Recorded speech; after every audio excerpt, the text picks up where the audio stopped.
इंतजार कर रहे हैं हम। अरे घर पे है जी। अरे जल्दी आओ ना, क्यों नहीं आ रही हो?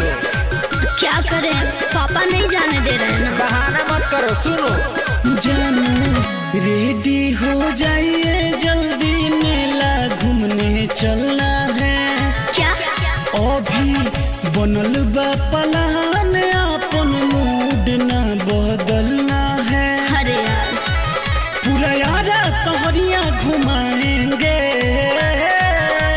ना ये दादा, मेरे पापा जी, मेरे पापा जी, मेरे पापा जी जो जन जाएंगे तो मेला घूमल सब छुड़ाएंगे। मेरे पापा जी जो जन जाएंगे तो मेला घूमल सब छुड़ाएंगे।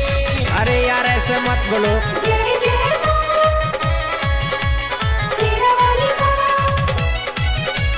Mixed by दीपक दिलकश।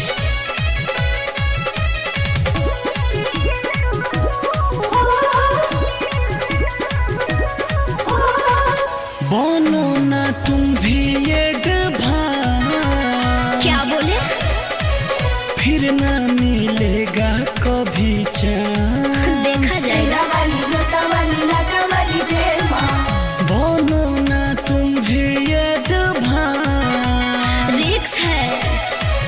फिर ना मिलेगा कभी चांस। गार्जियन है मेरे टाइट, कर देंगे तेरे संग फाइट।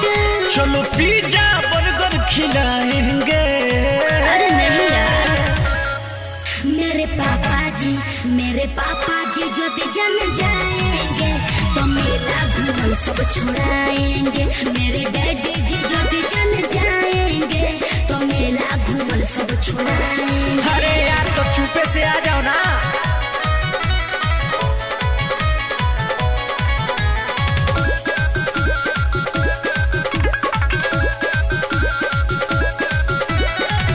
ए पगली काहे डरती हो? तो क्या करें? क्यों ना भरोसा करती हो? अरे भरोसा है यार, पर क्या करूं? ए पगली काहे डरती हो? मजबूरी है।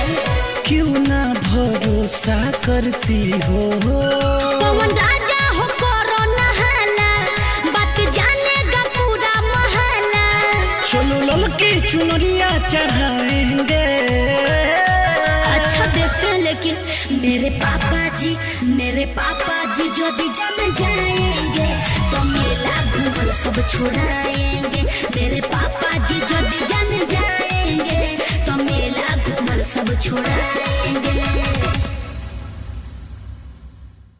पवन राजा हो करो ना हाला, बात जानेगा पूरा मोहल्ला।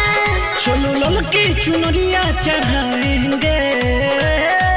अच्छा देखते हैं, लेकिन मेरे पापा जी जो जन जाएंगे तो मेला घूमल सब छुड़ाएंगे।